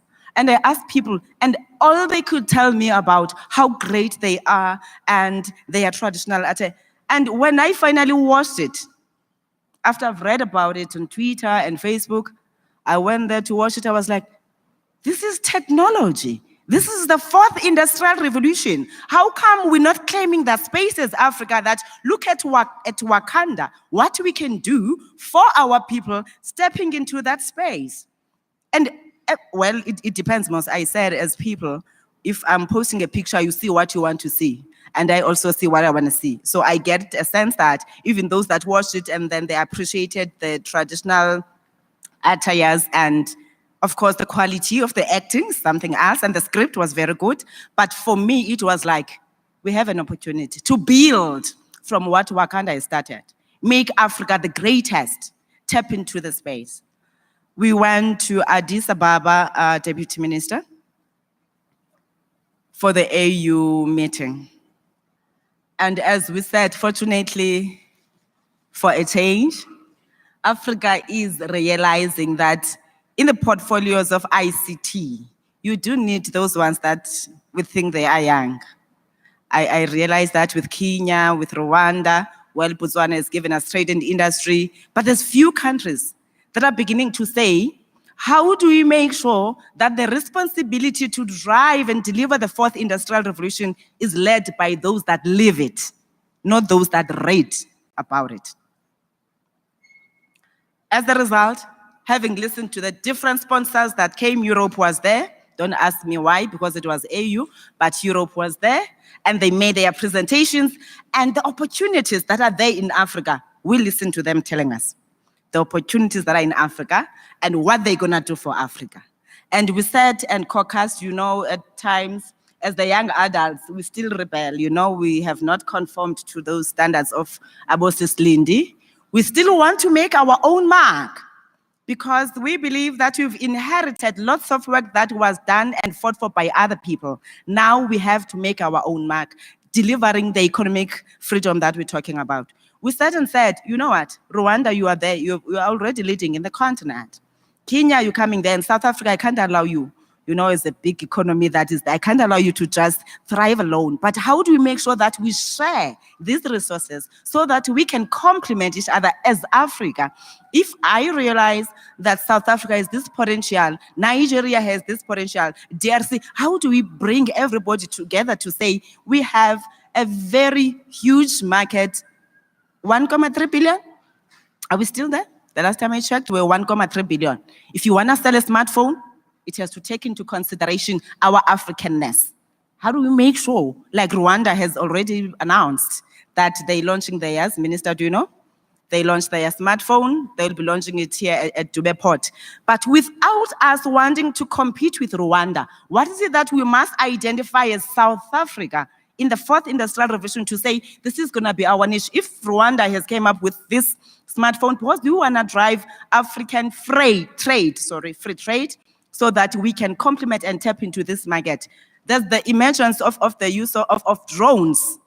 When we film your movies and everything, people are deploying drones because there's areas that they can't go to. And we still believe we've got to drag this long camera, and then you go to Mkanduli and the roads are not that nice to you. It gets bumpy and it takes you 6 hours to arrive at a destination. And that's time and money for you. You don't have as the creatives, I know. How do we make sure instead of being stuck here at Auckland Park or wherever other studios are at, we bring the studios where people are? If you have identified Coffee Bay as a film destination, how do we build on that? Make sure that we provide a training academy there, we provide everything in a small studio. But beyond that, because we have realized again that if you go to the cinemas, all this work that you do, even if you were privileged enough to get that funding from DTI and IDC, it's a struggle to have it showcased in the cinema. There's an unwritten rule that I will not pronounce now. One day when I decided to be controversial enough, I will pronounce. But I always say, with these cinemas, I need my spectacles to look at them. There's something that does not resonate well with the accommodation of the Black-produced films. Even if you look, I checked a lot of things. I checked Black Panther, where it was shown. I checked Baby Mama, where it was shown. I'm like, oh, okay. Is it a trend? Is it something that we're missing? But instead of fighting what is there, how do we make sure that we come up with things that must complement that? Because not everybody's gonna go to Stekineko and comply with all those rules that they want, or whoever else that is there. How do we make sure we go back? We used to have bioscopes, and lots of children learned a lot. That's how even today, I still say when I call it cream soda, I say Coke green. It's your business if you think I'm whatever. Because they indoctrinated me Coke.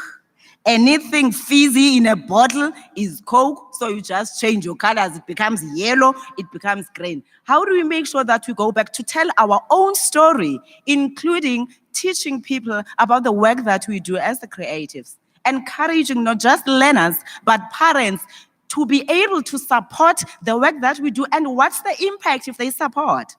Because if you look into even our Black-produced films, hey, I see yes in them. We just don't go to buy. We want to, I don't know why, but all the time there's gonna be a guy who sells a DVD out there with your movie.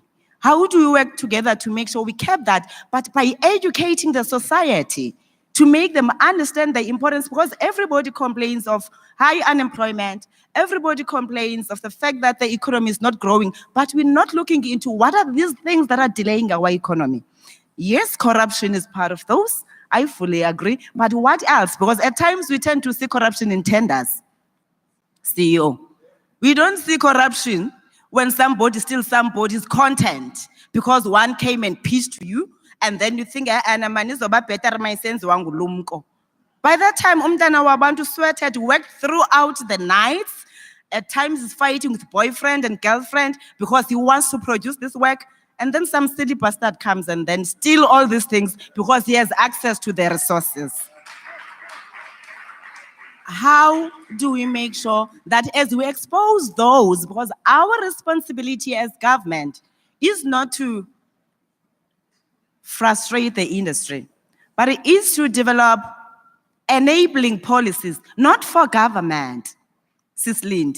If we were to understand that the legislations, the policy that we're making, including the criteria for funding and everything else, it can't be done to suit what I want as the people in government. It has to talk to the country and the society, and therefore the affected industries. That's why at all times when they say at DTI, they have this funding for Black produced films, 5 a year. I don't know if you know about that. And then they were telling me that they only fund 2, and I'm asking why. They don't meet the criteria. I'm like, can't you want to up? Where's the criteria that does not talk to our people? Call them, ask them, what's the criteria?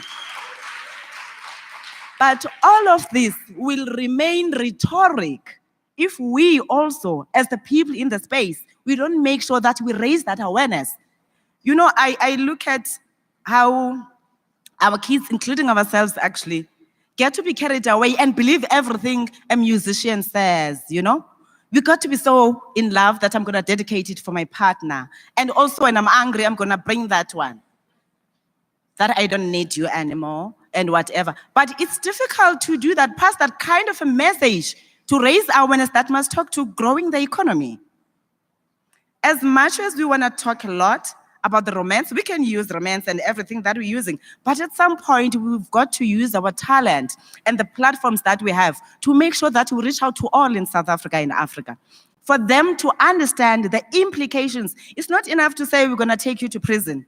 We're gonna take you to they get lawyers and lawyers come from ourselves. Don't ask me why the ethics. When somebody has stolen, it has been proven, but somebody's gonna represent him. Somebody has raped and it has been proven, but that person is gonna get a representation because our constitution allows that. But we don't think about the other person. How do we make sure that now as the creatives, we utilize the space? It doesn't matter if it's through song, it's through drama, it's through whatever, it's through a book. But we've got to find a way of educating not only the adults, but also these kids at a tender stage. As they grow up, they must know the importance of saying, I'm an African. Because without that song, as Sislindi said, it was Sislindi or it was DM, without that song, without that language, without that culture, there's nothing African about you.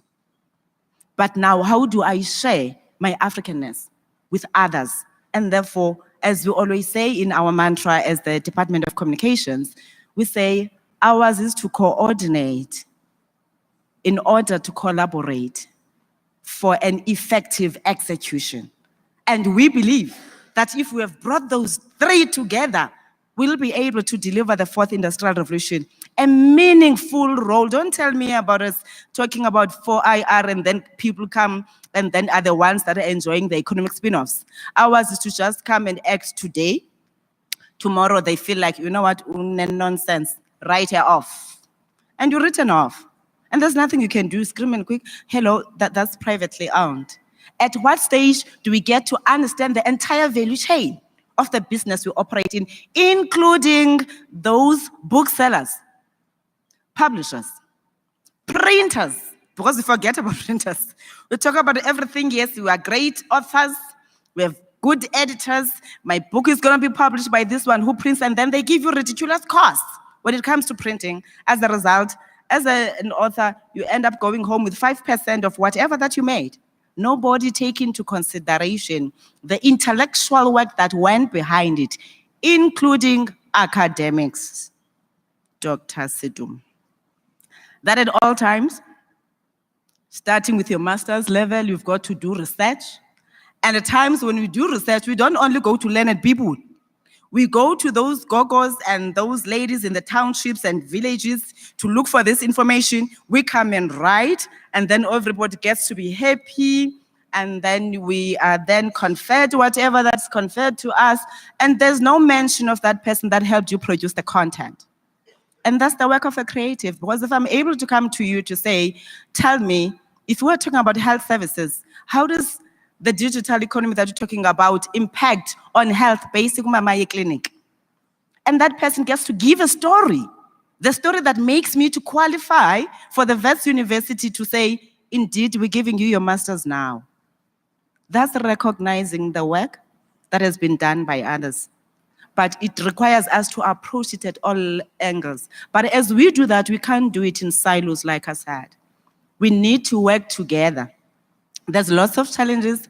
I know we mess up also, including some things that must be paid. And like I said, all of those, be it SIMPRA, IMPRA, that we have not done well with in terms of SABC, how do we make sure that DTI, you come here? SABC, you come here. Communications, you come here. Arts and culture, you come here to make sure that we address all of this that we're talking about. As the Department of Communications and as the 4IR commander, we want to say, please walk this path with us so that as we're going to be developing policies for the 4IR, we are able to move from a point of informed view where you understand. I can never understand what an actor does, what goes to his or her mind, but you know very well what triggers you to write about what you write about. Let's make sure that we work together. Of course, through the 4IR Commission, we are establishing work streams. And once the induction has been done by the president, we'll then be able to invite more participants to look at the matter holistically. Ladies and gentlemen, they did tell you that babe som gossip. I can gossip a lot, but allow me to tell you this is enough gossip for now. We will come back when there's a need in terms of you and, okay, not engaging, Minister Mboweni fights with me, in terms of the conversations that we're gonna have. Let me assure you, the ANC government loves you so much. Thank you. Thank you to Babe Sofum Kozi. Ololo. Alala. Alala. Teta.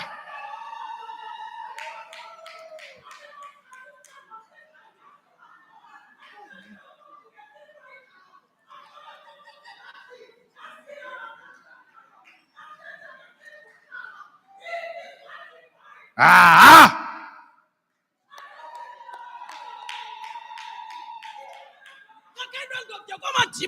umalala jongile amhlaka amagusha kumilonje ekhaya elancancathini maqhaqaqhaqela khoma amakhoba namakhoba ngentshutshena ngwanquma emfazweni athathile izishumi lamadoda ngaxeshanye. Thabo Mbeki once said, I am an African. I owe my being to the hills and the valleys, the mountains and the glades, the rivers, the seas, the trees, the deserts, the flowers, and the ever-changing seasons that define the face of our native land. My body has frozen in our frosted in our latter-day snow. It has thawed in the warmth of the sunshine and melted in the heat of the midday sun. The crack and the rumble of the summer thunders, lashed by startling lightning, have been the cause of both troubling and of hope. The dramatic shapes of the mighty Drakensberg, the soil-colored waters of the Likwam, Iqilino Tugela, and the sands of the Khalahati have all been the panels of the set on the natural stage of which we act out the foolish deeds of the theater of the day. Remember, we are the ones we've been waiting for. We are the ones who have made it possible for the world markets to trade in gold, in diamonds, and the food our stomachs still in. Remember, we are the grandchildren of Nongause. We are the great-grandchildren of the warrior men and women that in science Kukune led. The patriots in Pepe and Kachwayo took to battle. The soldiers Mushasha and Gungunyane taught never to dishonor the cause of freedom. We come from all those who were transported from India and China, whose beings the solely the fact that they could provide physical labor. Those who taught us that we could both be at home but foreign. Those who taught us that the human existence itself demanded freedom as a necessary condition for human existence.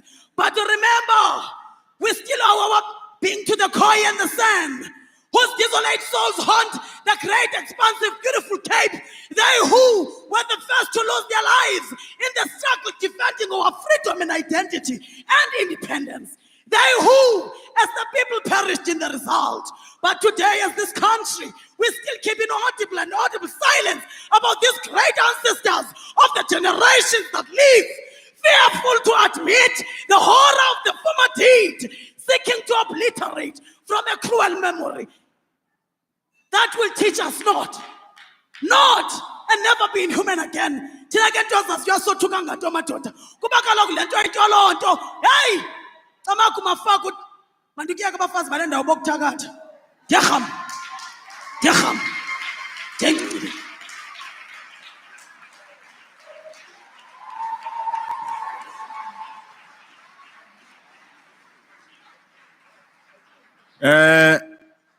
If you don't know, this is Africa.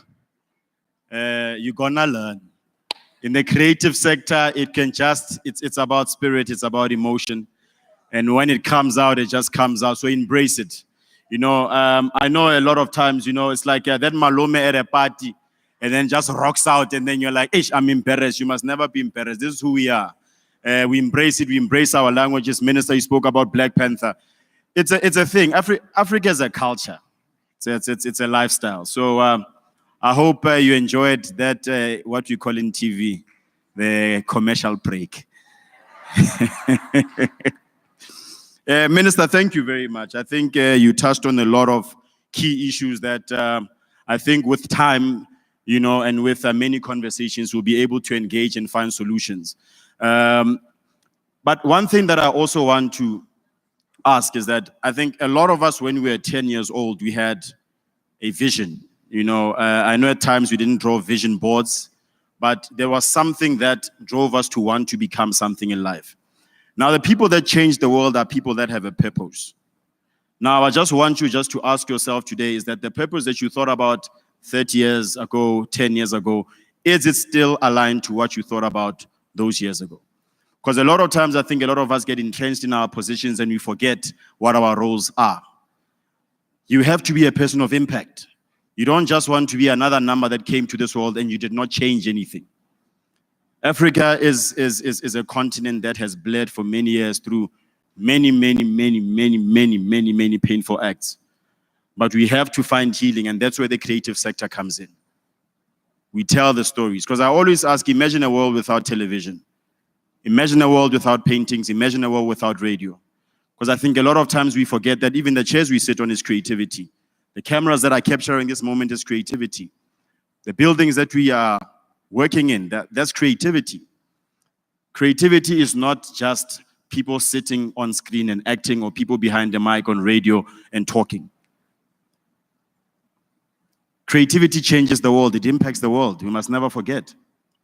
And I think a lot of times we do forget. Who build roads, cars, cell phones that we use today is creativity.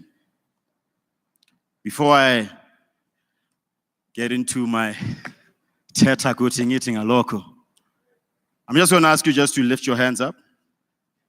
We're not going to pray, I promise. We're not going to pray. We're not going to pray. So there's a little exercise that I like to do. When I say fingers, you do what I do. Right? I'm kidding. You do what I say, not what I do.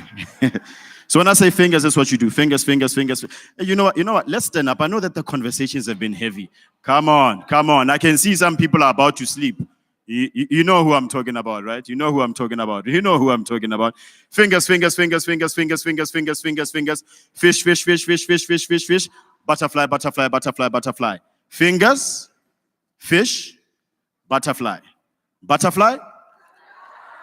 I said, you do what I say, not what I do. It's just to check if you are concentrating. Are we together? Are we connected? Before data can fall, we must be sure that we are connected. All right. Fingers, fingers, fingers, fingers, fingers, fingers, fingers, fingers, fingers. Fish, fish, fish, fish, fish, fish. Butterfly, butterfly, butterfly, butterfly, butterfly, butterfly, butterfly, butterfly, butterfly. Butterfly. Where is this butterfly flying here? This is the fish. It's in the ocean. Okay, okay, okay. All right. Fingers. Fingers, fish, fish, butterfly, fingers. Are we alive? Fingers, fingers, fingers, fingers, fingers, fingers, fish, fish, fish, fish, fish, fish, butterfly, butterfly, butterfly. Thank you very much, ladies and gentlemen, for indulging me. We do have a long day ahead of us. We have been allowed at least an opportunity to ask maybe about 5 questions. Obviously, we've had Deputy Minister Pinky speak, Minister Lindiwe, and Minister Stella. And let's just to start the day. Are we all aligned? Is there a question that maybe is burning from an opportunity point of view? So we'll identify the gentleman with the dreads. The gentleman there, number 2. Okay. The gentleman number 3 there at the back. Baby Swamazaza, number 4. And then our lady here, number 5. So we're calling it 5, and then we'll, if we do have space to take more questions. DM, do you have a roving mic? Or is there a mic? Okay. Shoot, Mr. Mteto.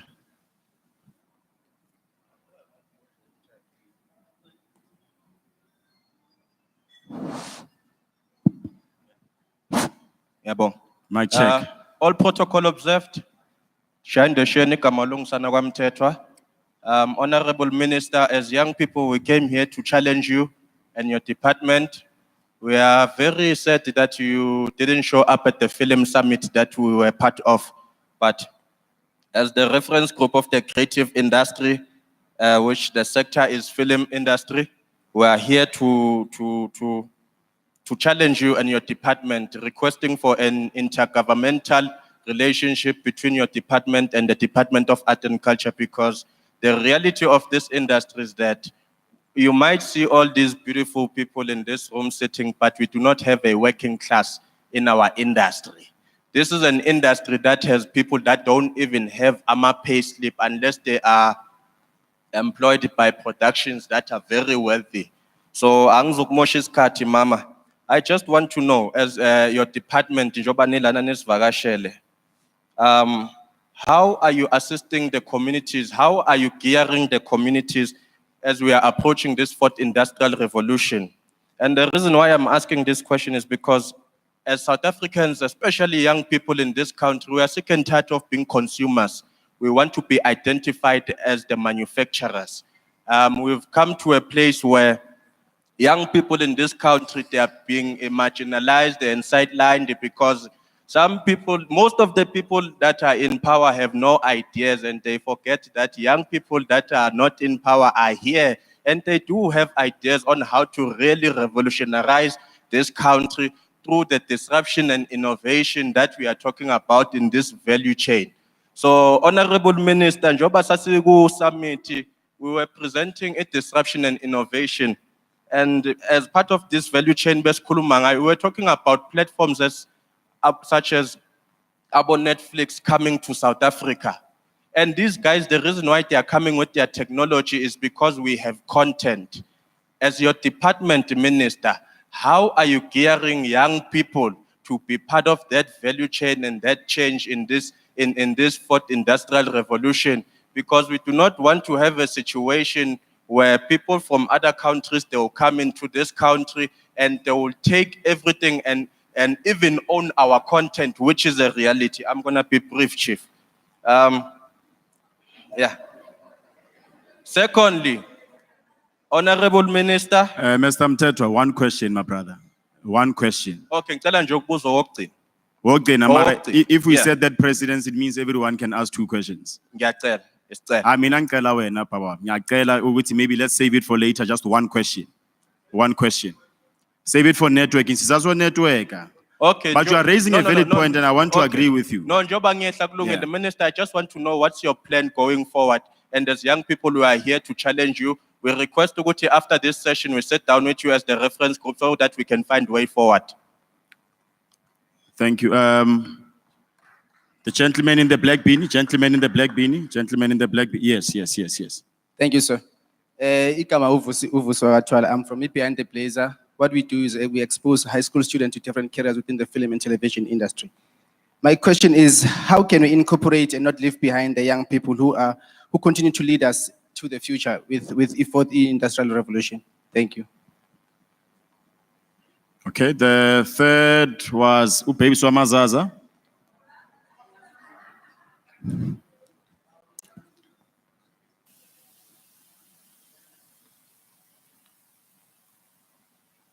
Hello, thank you very much. Thank you, ministers, for this engagement. I just want to touch on a hard subject, which we can all talk about everything else and the benefits of the fourth industrial revolution. But if we do not fix the legislation that we are currently having and that is currently being amended, and we make sure that it really protects the very content and the very things that we want to do in terms of benefiting, we need to, the question I want to direct to the ministry is that how can you assist us to ensure that before the president signs off the two bills, which are fundamental in actually protecting what we're talking about, that the things that we need there are there, particularly to make sure that there's a link also with the Electronic Communications Act in terms of protecting online contracts and ensuring that we protect our data, because of contracts and most of the people who benefit from content are based in the first world countries. Thank you very much. Are you talking about the NCOP that's sitting today?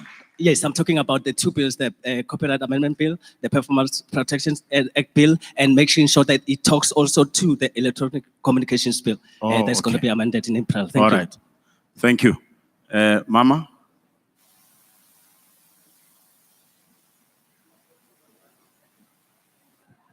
Morning, Program Director. Actually, my question is a follow-up from Deboho's. The question I want to raise is, we've got a situation where I'm from SAMPRA, so we are collecting management society.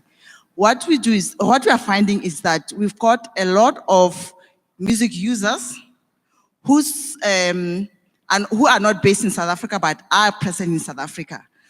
So we are finding it very difficult to even, first of all, make contact with them, let alone to collect money from them. And that is becoming a trend. And I want to know from government, what are they doing to ensure that South African content or monies that should be collected for the benefit of South Africans, people are not just using the content without making payment. I think maybe we can take the floor, Minister and Deputy Minister, to allow you maybe to respond. I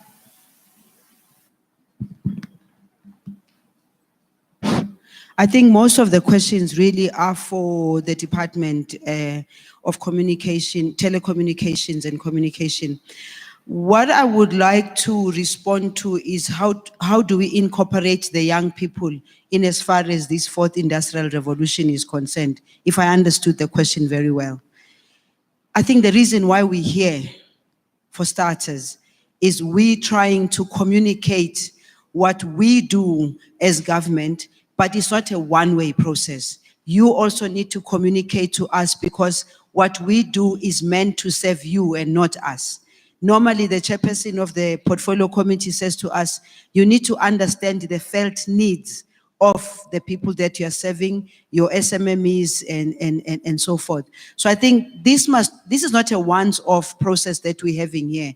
We're going to go into elections, obviously, then post-elections, we need then to make sure to look at what did government say in this past financial year or in the past 5 years. What has been the strategic plan for the government in as far as communicating is concerned? And my view is, from my department's point of view, we've had only an experience of 5 years. And I can assure you, in the 5 years that we've been there, we've seen where the weaknesses are. The weaknesses are in the coordinated approach. I speak, I'm Minister of Small Business Development. Minister Stella Ndabeni comes and speaks, she's Minister of Telecommunications. We need to find a way of synergizing the things that we want to do so that it also addresses the issue of the legislation. Legislation cannot be looked only from a point of view of one department dealing with the legislation. That's the reason why we encourage submissions to Parliament in that process. One of the things I've realized is that when Parliament starts and there is a bill on the table where there's supposed to be public comments, from our side, from our communities, it's not up to what it is supposed to be. It means that in our communities, we as government must appreciate that some of our communities do want to submit, but their condition is not the same as those that have been there all along. So we want to encourage you, when the submissions that need to be done, if you feel you won't be able to reach there, do talk to us so that we can be able to say, how do we facilitate? Sometimes it's about flying to Cape Town. And I don't think we should take it for granted that flying to Cape Town is just as easy for anyone who wants to make those submissions. But the role of government is to assist the accessing towards that. I will leave the other questions to the minister who had to go and do a quick interview, but I think the DM will respond to those questions. Thank you. Thank you, Minister Zulu. Let me just respond, especially to what Mutete was saying. Minister may not have been in the film summit on that day physically. Our team was there from the start until the end. And that is why when I started speaking, I said we are taking the process from where the Minister of the Department of Arts and Culture left. Precisely because, and I said it up front, we are fragmented as government and using the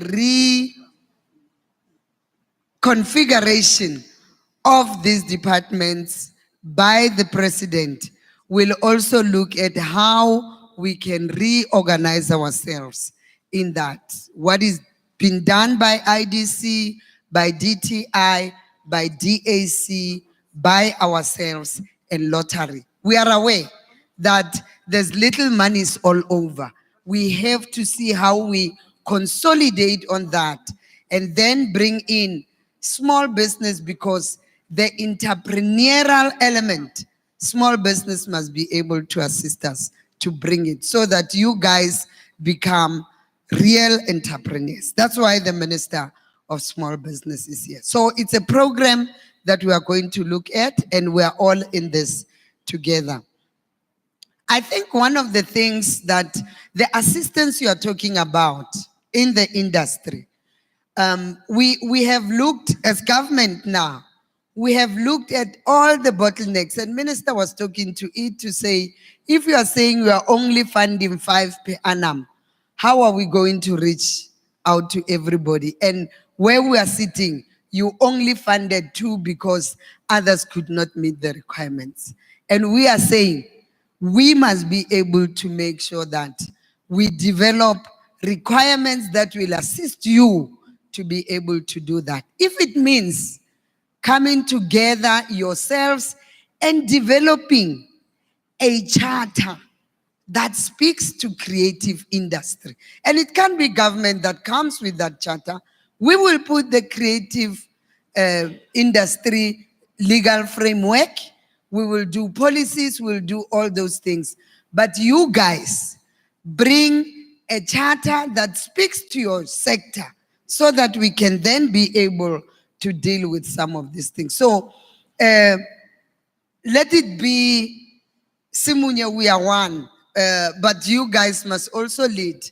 You know, I like what the disabled people of South Africa are saying. Nothing about us without us. So lead this process by also starting to engage amongst yourself and develop a charter, because the scorecard may not be talking to all the things that you get, and that's why it has been disadvantaging most of you. The value chain issue. I mean, if you look at a film, you see people with good makeup, you see them eating there, you see them dressed nicely, you see there are logistics around that. Who owns all those things? That's the value chain we're talking about. For a makeup artist to be able to be there, startup capital that she wants, it's not less than 20,000 or 20 whatever, or 50,000.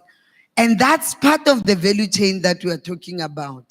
Those who own the equipment, those who do the logistics, moving people from this area to that area. Those are the logistics that goes with the film eventually being showed.